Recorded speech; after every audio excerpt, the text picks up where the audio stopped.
Foundation द्वारा आयोजित ह्या रक्तदान शिबिराला उपस्थित असलेले आदरणीय अरविंदजी मोरे, माझे सहकारी विजय मोरे, या परिसरातील आमचे शिवसेनेचे श्री राममोहन शर्मा, जयराम पेसे, बाबासाहेब बंडे, शिवाजी पंत, सुभाष आशीर, गणेश गोडसे, मुकेश सिंग, एवढ्या मोठ्या संख्येनं रक्तदान करायला आलेले सगळे रक्तदाते आणि प्रामुख्याने आपण सगळे सेवेकरी.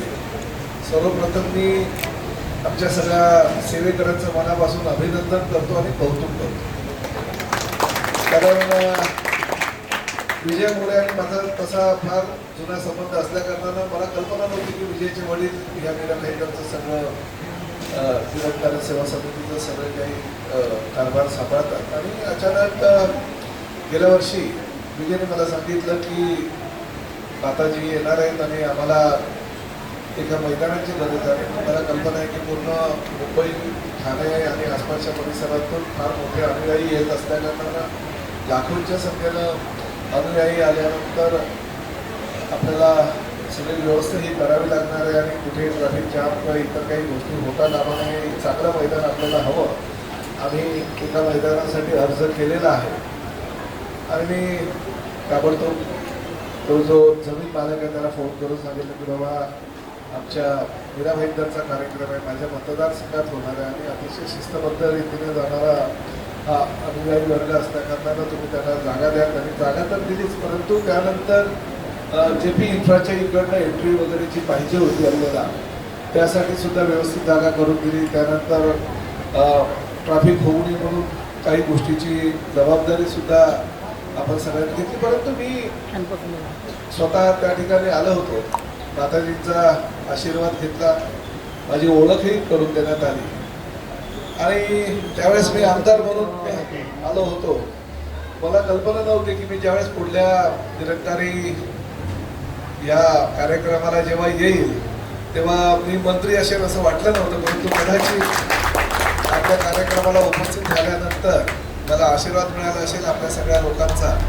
आणि परत एकदा मी निवडून तर आलोच, परंतु आपल्या सगळ्यांची भेट घेण्याकरता मंत्री म्हणून या ठिकाणी यायला मिळेल अशी मला खात्री नव्हती, परंतु आपल्या सगळ्यांच्या आशीर्वादाने ते शक्य झालं. त्यामुळे आता मोरे साहेबांनी सांगितलं ती गोष्ट खरी आहे की माझ्याकडे 3 ते 4 वेळा आपल्या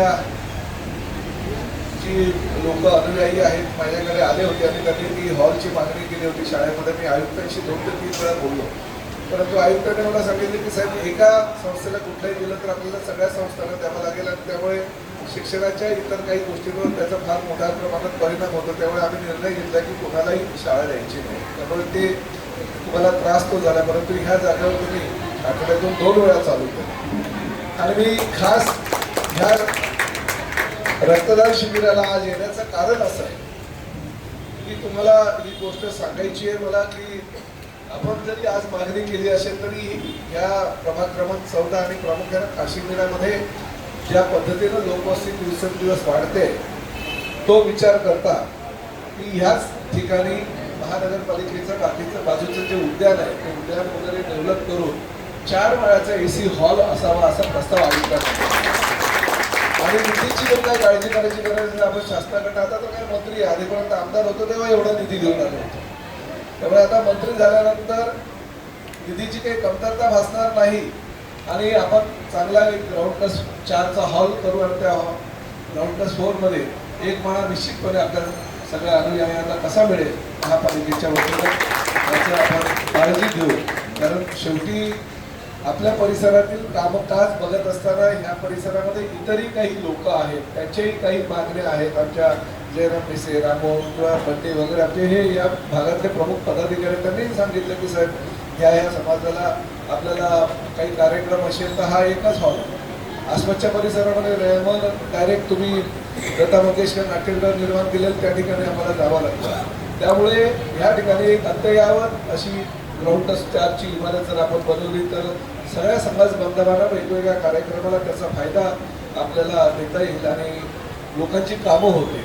परंतु तुमच्या अनुयायांचं मी खरंच कौतुक करतो. मी आता मोरे साहेबांना म्हणालो की डिसेंबरमध्ये मी सुद्धा एक फार मोठा कार्यक्रम घेणारे पंडित प्रदीप मिश्रा या ठिकाणी मीरा भाईंदरला येणार आहे. तर त्यावेळेस नियोजनासाठी मला तुमच्या लोकांची गरज लागणार आहे.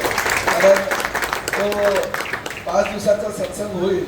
त्या 5 दिवसाच्या सत्संगमध्ये ज्या पद्धतीने शिस्तबद्ध रीतीने तुम्ही इतर कार्यक्रम करत असतात तशा पद्धतीनं कार्यक्रम करण्यासाठी आमचे शिवसैनिक तर सोबत असतीलच, परंतु आपल्या अनुयायांकडनं आमच्या शिवसैनिकांना सुद्धा काही धडा घेता येईल अशा पद्धतीचं काम आपण सगळेजण करताय आणि खरोखर कौतुकास्पद आहे.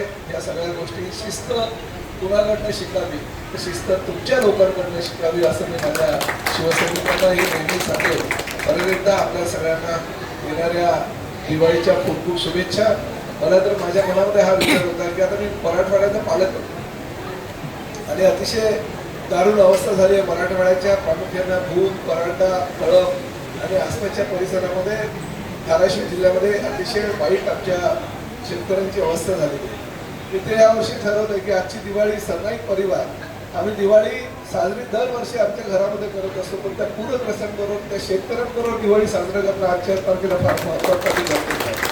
त्यामुळे मी तर ठरवलं की माझी दिवाळी मी माझ्या पूरग्रस्त शेतकऱ्यांबरोबर कुटुंबासमोर साजरी करेन आणि ती साजरी करत असताना जर आम्हाला काही साहित्य वाटप किंवा इतर गोष्टींसाठी गरज पडेल तर तुम्हाला तिथेही आम्ही मदत मागू, तिथेही तुम्ही ती मदत निश्चितपणे कराल याची मला खात्री आहे. तुम्हाला सगळ्यांना परत एकदा शुभेच्छा. असंच जे काम तुमचं चालू आहे ते तह्या चालू ठेवा. प्रताप सरनाईक हेच तुमच्यातलाच एक अनुयायी म्हणून नेहमीच तुमच्याबरोबर राहील अशी ग्वाही देतो आणि माझी रजा घेतो. जय महाराष्ट्र.